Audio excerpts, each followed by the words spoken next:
Hello, John here. Last video I put down on YouTube was talking about the ways of physical and psychological. We could hurt ourselves by our very nature of our job unknowingly and need to work on that. The reason that what I'm going to talk about today is I'm going to tell you about why we need these peer support units, confidential, proactive peer support units, volunteers within our own departments. We need them because nobody knows us like other cops. And who does a cop call when they're in trouble himself? Often, nobody. Hence the high suicide rate as per the other videos that I had that we have on the job. Job loss, loss of family. So we really have to help ourselves with this. We got two things that stand in the way of that. The first thing would be standing in the way of it would be management.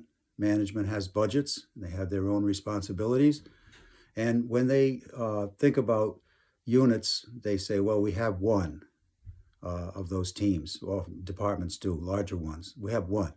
You need one in like every command. You need several because you need to work person to person, one person at a time. You need to be available for people to talk to you if you're on one of those peer support unit teams. And everything must be held confidential. That's the second big problem that we have, other than management thinking what it's unnecessary to add to this. The fact that it must be totally confidential would destroy if what you told a person in the dead of night when you were upset and you needed to go to treatment or you were just scared about something, if that came out, it would be the end of your career. So this is what deters people who actually have problems that sometimes end up in loss of the job or even suicide. They just won't do it because they say it's going to get out that I'm a weakling and I won't get a promotion or I won't get this and that. So we want to remove all the impediments.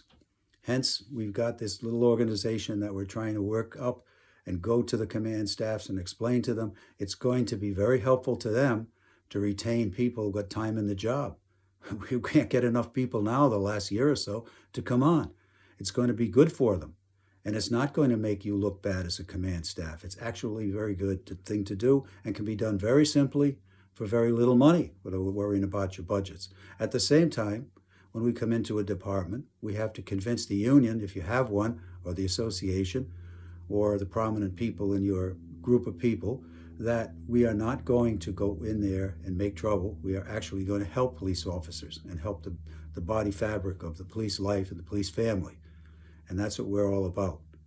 So having said that, I'm trying to convince you that we can get rid of all impediments if we work together. Again, we need help.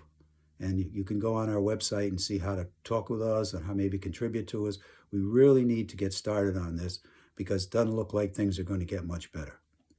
See you next time.